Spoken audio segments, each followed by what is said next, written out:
Assalamu alaikum students, hope you are fine and today we will discuss class 9th lecture जो कि हम पढ़ भी रहे थे। तो फ़्लो चार्ट्स का हम डिस्कस कर रहे थे, जिसके अंदर हमने एग्जांपल्स ऑफ फ़्लो चार्ट्स को डिस्कस करना शुरू किया था और हमने 9 तक एग्जांपल जो है वो डिस्कस कर ली थी। अब 10th वाली जो है वो हमने आज डिस्कस करनी है। 10th वाली 9th की जो है वो एग्ज़ाम्पल के साथ मैच करती है। इसमें हमें कहा गया है कि draw flow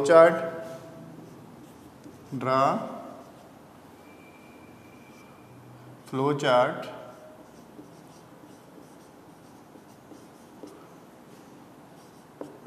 to display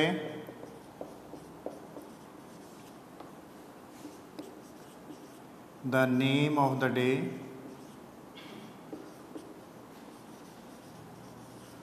of the week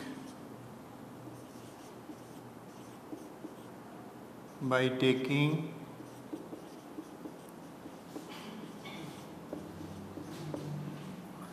its number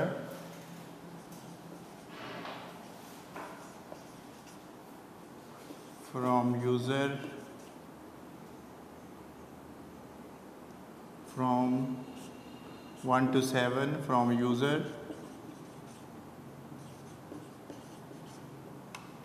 तो स्टूडेंट्स, हमने यहाँ पर कुछ चीज़ों को आइडेंटिफाई कर लेना है इसको देखकर कि हमने बनाना है फ्लो चार्ट।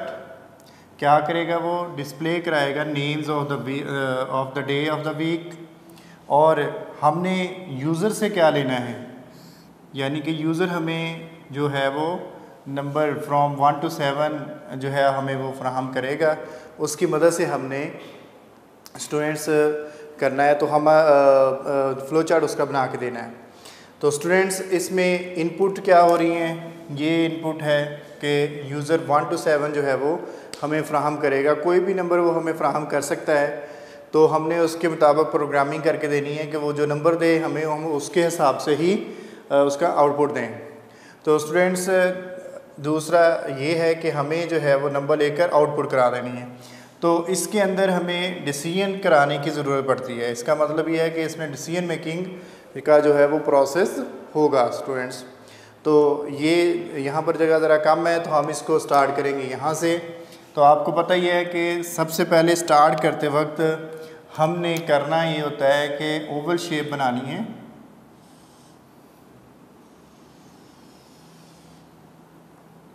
ओवल शेप के लिए जो है वो स्टार्ट को शो कराती है। स्टार्ट इसमें लिख देंगे।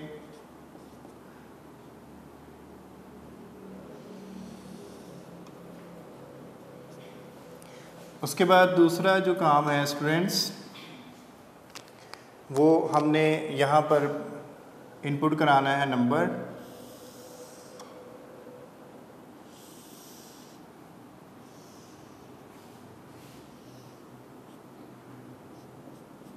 इनपुट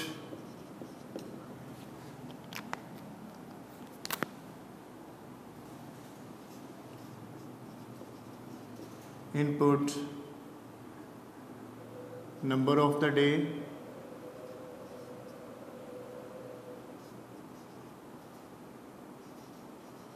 और हमने इसे n में जो है वो स्टोर करा लेना है। Number of the day n।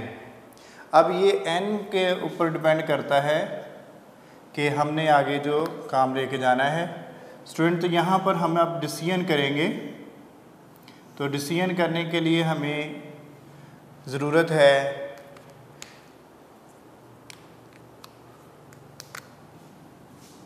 Decision symbol की। डायमंड सिंबल हम यूज़ करते हैं। तो हमने अब लिखना है n = 1।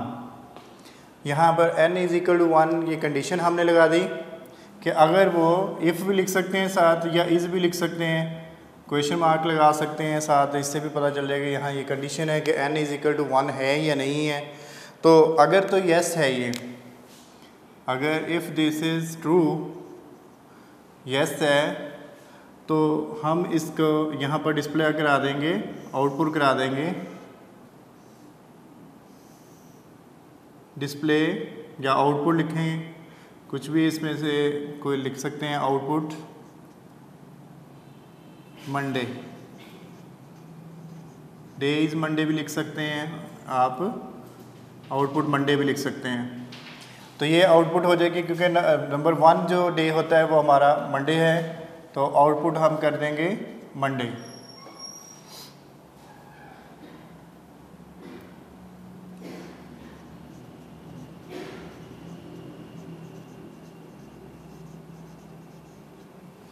स्टूडेंट्स, अगर ये कंडीशन नहीं फुलफ़िल हो रही, यानी कि n हमारा 1 के बराबर नहीं है, तो ये नो हो जाएगी कंडीशन। तो फिर यहाँ पर हमें एक और डिसीजन मेकिंग करनी पड़ेगी। हम ये देखेंगे अब कि क्या n जो है वो n इज़ इक्वल टू 2 है। अब यहाँ पर बेटा input number of the day आपने ये लिखना है कि फ्रॉम यहाँ पर 1 to 7 साथ में ये लिख सकते हैं, ताकि यूज़र जो है वो आगे पीछे ना जाए।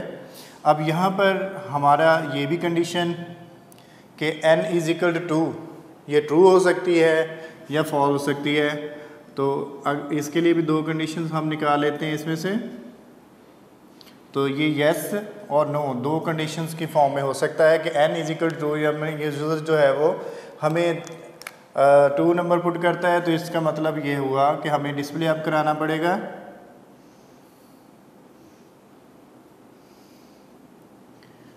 डिस्प्ले या आउटपुट मंडे के बाद होता है दूसरा दिन ट्यूसडे।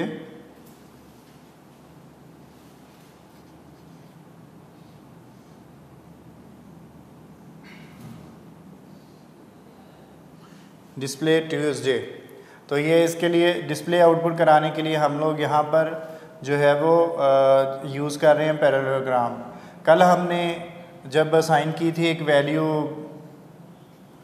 कल कंडीशंस लगाते थे हम लोग, तो उसमें वैल्यू असाइन करते वक्त हम लोग यहाँ पर रेक्टेंगल यूज़ कर रहे थे, और उसको हमने कल देखा था कि हम उसे रेक्टेंगल में लिख रहे थे। तो रेक्टेंगल में लिखने का मकसद ये था कि उस वक्त हम वेरिएबल को कोई वैल्यू असाइन कर रहे थे इसलिए, लेकिन यहाँ पर कोई वेरिएबल नहीं है, बल्कि हम ये डाटा जो है, रिज़ल्ट जो है वो आउटपुट करा रहे हैं, इसलिए हमें यहाँ पर रेक्टेंगल जो है वो मैंने दोनों तरीक़ों से लिख दिया, आउटपुट भी और डिस्प्ले भी, यानी कि आप इससे ये परेशान ना हो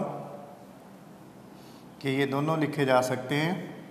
तो स्टूडेंट, अब हमने ये कंपेयर कराना है कि आया कि n इज़ इक्वल टू 3 है, तो यस और नो यहाँ पर भी हो जाएगा। तो इस तरह से यहाँ पर हम डिस्प्ले करा देंगे अब।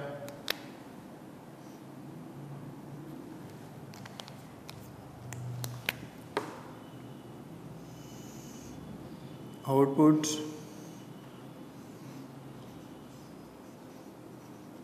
अब मंडे के बाद ट्यूसडे के बाद जो है वो वेडनेसडे।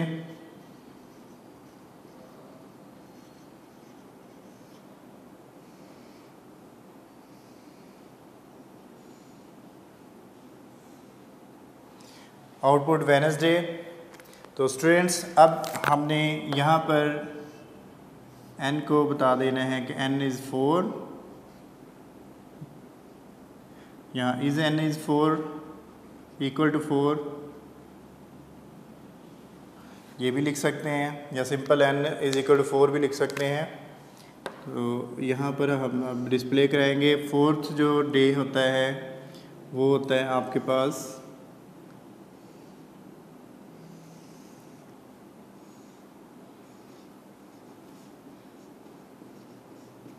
आउटपुट वेडनेसडे के बाद थर्सडे होता है।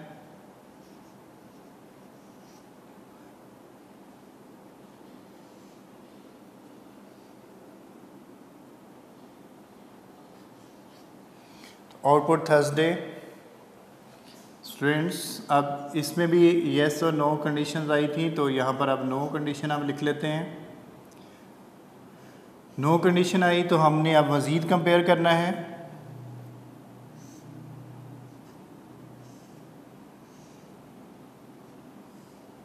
हमने डायमंड सिंबल लगाया, n इज़ इक्वल टू 5। अब इसमें भी आपको पता है कि 2 कंडीशंस होंगी, येस एंड नो। तो स्टूडेंट्स, यहाँ पर अब हमें आउटपुट कराना पड़ेगा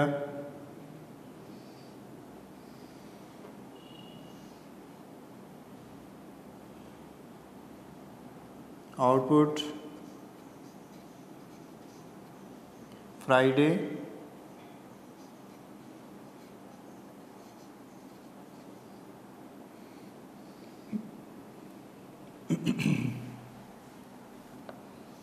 अब स्टूडेंट्स आगे चलें तो मज़ीद हमें ये कंपेयर करना पड़ेगा। तो ये है n is equal to 6, n is equal to 6। तो स्टूडेंट्स ये भी येस और नो की कंडीशन में होगा, लेकिन इसके बाद हमें मज़ीद किसी भी कंपेयर करने की ज़रूरत नहीं होगी।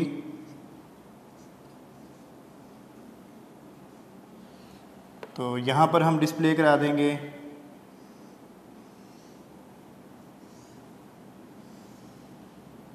Output Saturday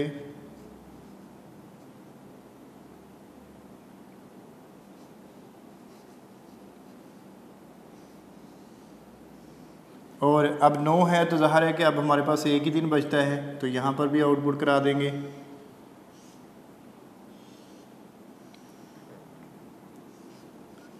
output Sunday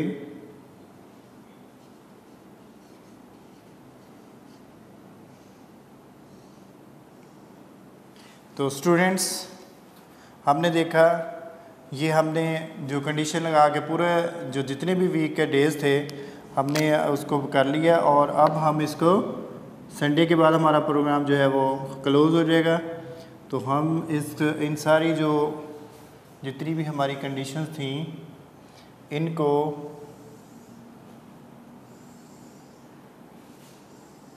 and के साथ हमने मिलाना है, क्योंकि हर एक के बाद एंड हो सकता है। तो यहाँ से हम इसको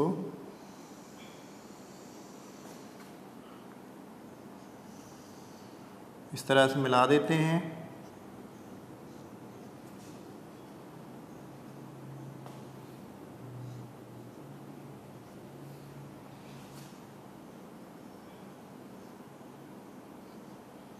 तो यहाँ हम अब एंड कर देंगे,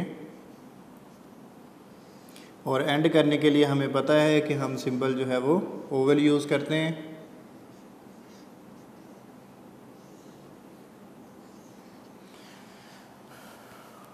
जी स्टूडेंट्स, तो आज का जो हमारा पहला फ़्लो चार्ट जो बनाने के लिए था कि हमें नंबर दिए होंगे 1 to 7, हमने उसकी मदद से number of the name of the week जो है डिस्प्ले कराना था।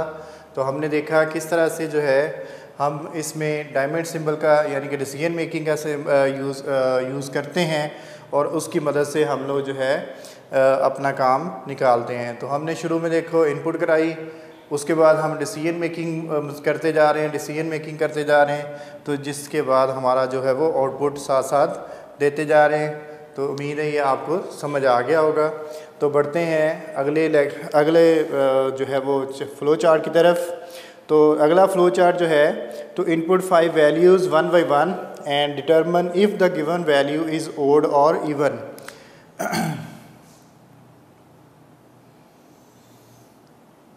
ये 11 वाला हमारा फ़्लो चार्ट है। To input 5 values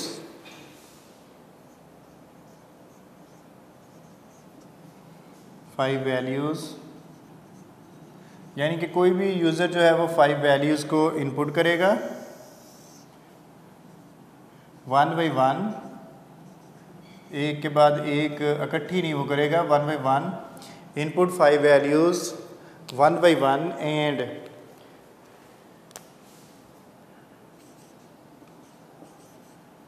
we determine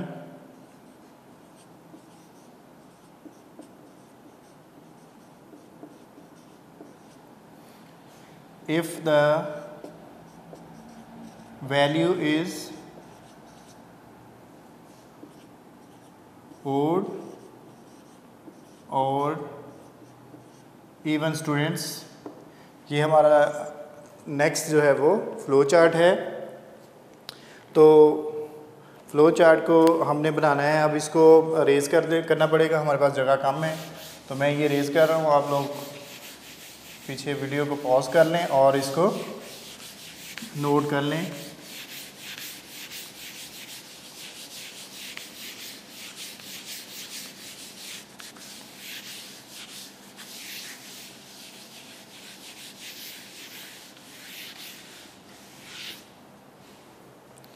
students, हमने यहाँ पर स्टार्ट कराते वक्त हमने पहले तो आपको पता ही है कि ये ओवल शेप यूज़ करनी होती है।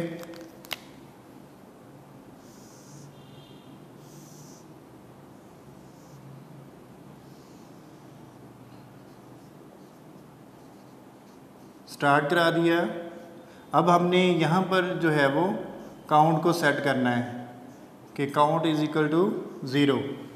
अब ये काउंट इज़ इक्वल टू 0 यहाँ पर करने का मकसद ये है कि हम लोग जो है वो 5 नंबर्स को कराएंगे, तो हम काउंट को जो है वो 1 बाई 1 बढ़ाते जाएंगे। जैसे ही वो 5 होगा हम कंडीशन वहाँ पर लगा देंगे कि ये 5 होने के बाद जैसे 5 हो तो हमें जो है वो ये कंडीशन फॉल्स कर जाए और फिर जो है मज़ीद आगे जो है नंबर इनपुट करने की ज़रूरत ना पड़े। तो काउंट यहाँ पर हमने सेट कर दिया इज़ इक्वल टू 0। तो हमने वेरिएबल को वैल्यू असाइन की है स्टूडेंट्स, इसलिए हम यहाँ पर रेक्टेंगल सिंबल यूज़ कर रहे हैं, ना कि पैरेललोग्राम। तो जब भी याद रखें कि यहाँ पर हमने उसको वैल्यू तो दी है, यहाँ पर वैल्यूज़ एक किस्म की उसके पास आ गई है, लेकिन ये हमने असाइन कर दिया है वेरिएबल को। तो साथ ही और इसमें असाइन हो रही है वैल्यू, इसलिए हम इसको प्रोसेसिंग ही कहेंगे कि कैलकुलेशन उसको एक असाइन हो रही है, रिज़ल्ट शो जो है वो उसको असाइन हो रहा है। अब यहाँ पर हमने इनपुट कराना है। यूज़र जो है अपना पहला नंबर इनपुट करेगा। इनपुट जो है हम लोग उसको करा सकते हैं, नंबर लिख सकते हैं, n लिख सकते हैं, इनपुट नंबर। अब स्टूडेंट्स, हमने अब ये डिटरमिन करना है कि जो हमारा नंबर है वो इवन है या ओड है। तो पहले भी एक दफ़ा ये सिचुएशन आ चुकी थी, हमने जब पहले एक दिन फ्लो चार्ट बनाया था तो हमने उसमें भी देखा था कि हमने जो हमारी नंबर है उसको कैसे फाइंड आउट करना है कि वो इवन है या ऑड है। तो हमने उसके लिए एक मॉड ऑपरेटर जो है वो यूज़ किया था। ये मॉड स्टैंड फॉर मॉडुलस। तो याद रखें मॉडुलस क्या करता है, it gives remainder after division. ये हमें रिमाइंडर देता है डिवीजन के बाद। तो हमने यहाँ पर इंक्रीज़ करा लेना है काउंट को, ताकि हमें ये भी इसमें भी इंक्रीमेंट आ जाए। जब वो इनपुट करेगा तो हमने साथ ही काउंट को भी इंक्रीज़ करा दिया।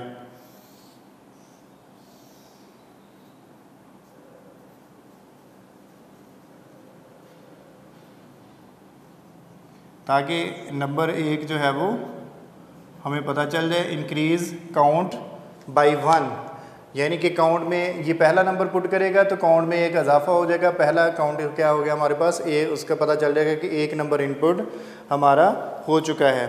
अब हमने करना ये है कि जो n में हमने नंबर सेव कराया है, हमने n मोड 2 लगाना है, यानी कि n को डिवाइड, जो फॉर एग्जांपल हम कहते हैं 8 नंबर जो है वो पुट करता है कोई भी बंदा इसमें, तो 2 से 8 मोड 2 का मतलब ये होगा कि 8 डिवाइडेड बाई 2 करेंगे और जो हमारा आंसर आएगा वो 4 आ गया और 0 रिमाइंडर बच गया। तो इसका मतलब ये 8 डिवाइड बाई मोड बाई 2 का मतलब है कि 0, आंसर जो है वो 0 आ गया। इसका मतलब ये है कि अब ये इवन है, क्योंकि 2 से डिवाइड करने से अगर आंसर 0 आ जाए तो वो इवन होता है, अगर ये 1 होगा तो फिर ओड होगा। तो इसलिए हमने यहाँ पर क्या किया कि मोड का अब लगाना है और इसको वैल्यू साइन कर देनी है। यहाँ कैलकुलेशन होगी REM is equal to n mod 2। ये हमने REM स्टैंड फॉर रिमाइंडर हम इसको कहेंगे। स्टूडेंट्स समझ आ रही है आप लोगों को कि इनपुट नंबर कराया है, अब ये इंक्रीज़ इसलिए कराया है काउंट में कि पहला 0 था काउंट, अब 1 हो गया, इसका मतलब 1 नंबर पुट हो गया। हमने 5 नंबर जो है वो इनपुट करानी है, 5 वैल्यूज़, तो इसलिए हमने इंक्रीज़ 1 करा दिया। दूसरी दफ़ा जब नंबर पुट करेगा इंक्रीज़ 2 करके, पहला 1 था, फिर 2 हो जाएगा, फिर 3 हो जाएगा, फिर 4 हो जाएगा, फिर 5 हो जाएगा। तो जैसे ही 5 होगा हमारी कंडीशन जो है वो ख़त्म हो जाएगी कि 5 तक ही हमने करना है। तो रिमाइंडर इसके बाद हमने अब ये फाइंड कर लिया इसकी मदद से कि हमारा रिमाइंडर 0 है या 1 है। तो हमने क्योंकि यहाँ पर ओड और इवन की वैल्यू शो करानी है, तो डिटरमिन वैल्यू इज़ इवन और ओड, तो अब यहाँ पर हमने कंडीशन अप्लाई कर देनी है स्टूडेंट्स कि REM is equal to 0, is REM is equal to 0। अब रिमाइंडर अगर 0 है, अब इसमें 2 कंडीशन आ जाती हैं, या तो ये 0 होगा या नहीं होगा। अब अगर ये 0 है तो ज़ाहिर है कि डिस्प्ले हम करा देंगे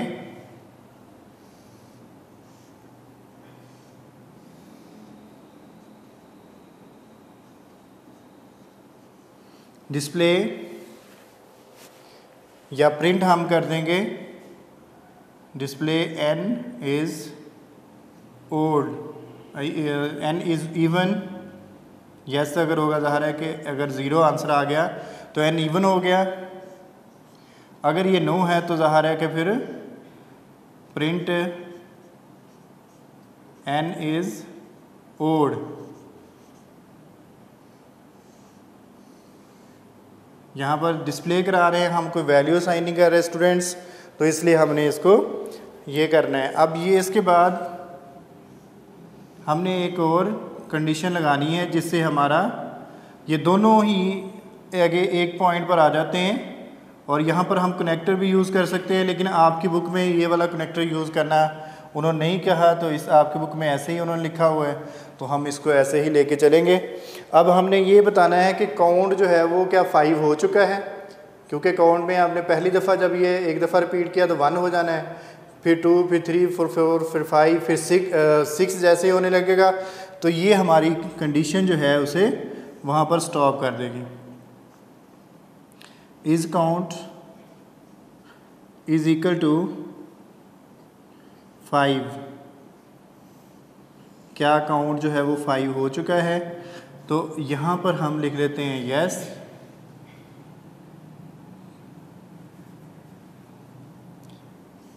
यस लिख लेते हैं, इधर से भी वो कर सकते थे, हमने एंड करना है अब ज़ाहिर है, और यहाँ से हम नो लिख लेते हैं।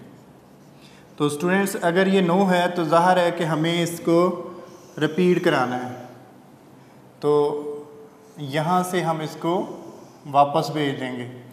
तो ये जो हमारा ये वाला स्टेप है, इसमें उन्होंने हेडिंग दी हुई है, ये याद रखना कि रिपीटिंग स्टेप्स, इसमें हम लोग रिपीटिंग स्टेप्स जो है वो कर रहे हैं। ये हमारा जो है नेक्स्ट फ्लो चार्ट के उन्होंने बताया हुआ कि ये जिसमें रिपीटिंग स्टेप्स हो रहे हैं। तो यहाँ पर आप गौर करें कि इसके अगर तो वो काउंट जो है वो 5 नहीं हुआ, तो ये यहाँ से वापस उसको ले जाएगा, और इस स्टेप ये जो इतने ज़्यादा स्टेप्स हैं ये सारे के सारे दोबारा रिपीट होंगे, फिर दोबारा से करेगा, जैसे काउंट 3 होगा फिर दोबारा से 4 हो जाएगा, फिर दोबारा से काउंट नंबर 5 हो जाएगा। जब 5 होगा तो यहाँ पर हमारा यस हो जाएगा कि इस काउंट 5, तो यहाँ यस हो जाएगा, तो उसको फिर एंड की तरफ ले जाएगा, तो यहाँ हम एंड कर देंगे।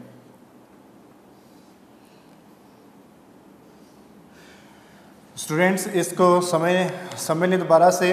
हमारे पास उन्होंने कहा था कि 5 वैल्यूज़ हों, हमने 1 बाई 1 पुट करानी है, जिसके लिए हमने काउंट को सेट कर दिया 0 से।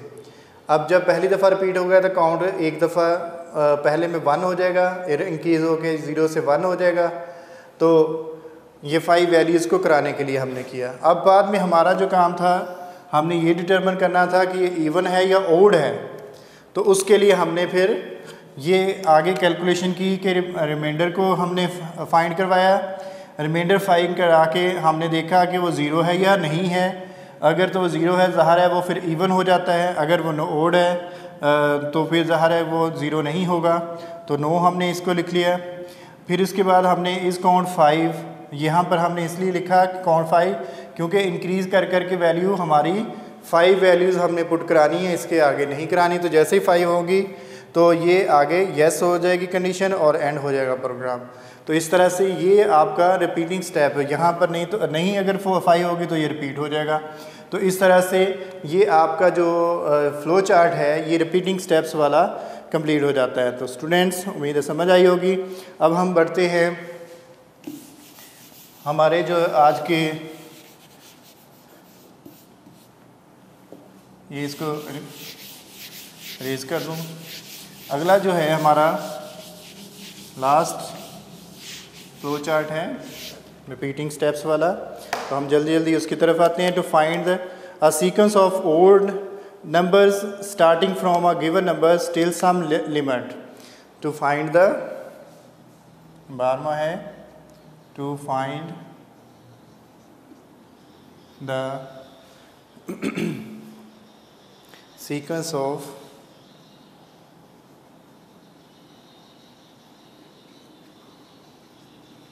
odd numbers from a given number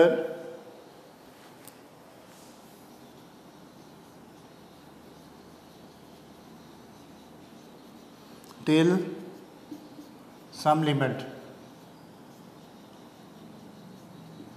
किसी लिमिट तक हमने क्या करना है, इसमें एक ओड नंबर का सीक्वेंस करना है students.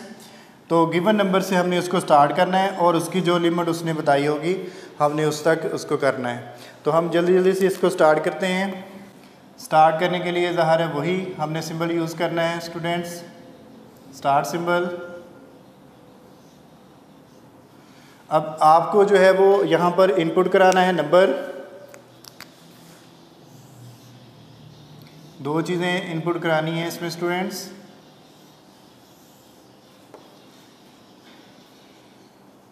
Input number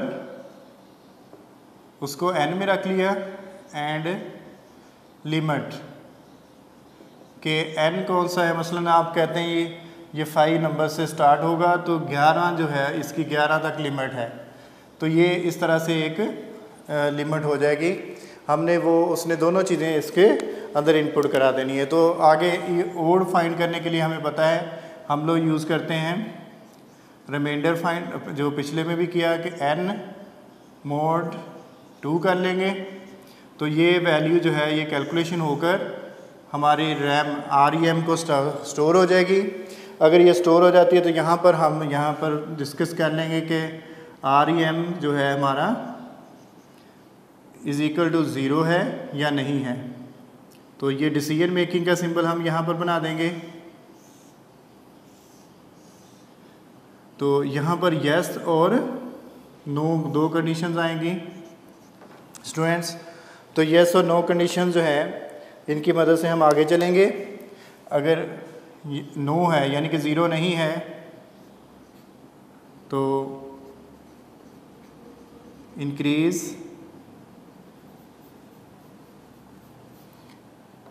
REM is less than is 0 increase by n by 1।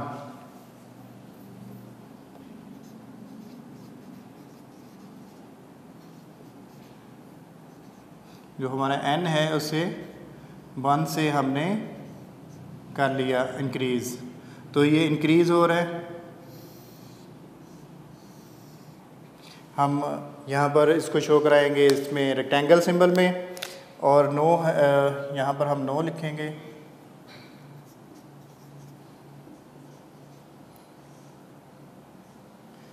तो स्टूडेंट्स यहाँ से हमारा फ्लो जो है रिपीटिंग स्टेप्स की तरफ जाएगा। तो हम यहाँ पर अब कह देंगे कि n is equal to limit. क्या n लिमिट के बराबर आ गया है? यहाँ पर भी आपको पता है कि यस और नो जो है दो कंडीशंस बनेगी।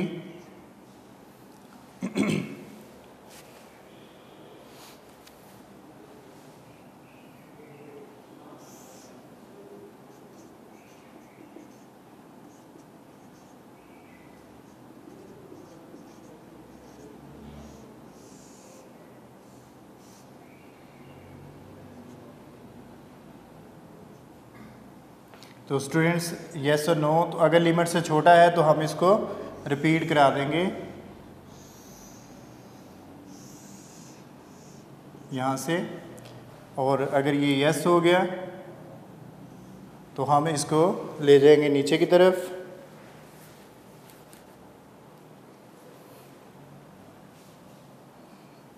और एंड करा देंगे स्टूडेंट्स।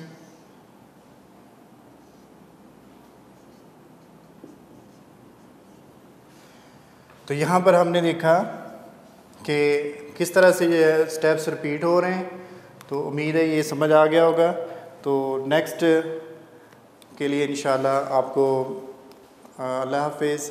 नेक्स्ट टॉपिक जो है हमारा इंशाल्लाह एल्गोरिदम होगा, जो हमने डिस्कस करना है नेक्स्ट, तो उसके लिए ये आप लोग अच्छी तरह से प्रैक्टिस कर लें। उम्मीद है आपको सारी समझ आई होगी। तो तब तक के लिए अल्लाह हाफिज़।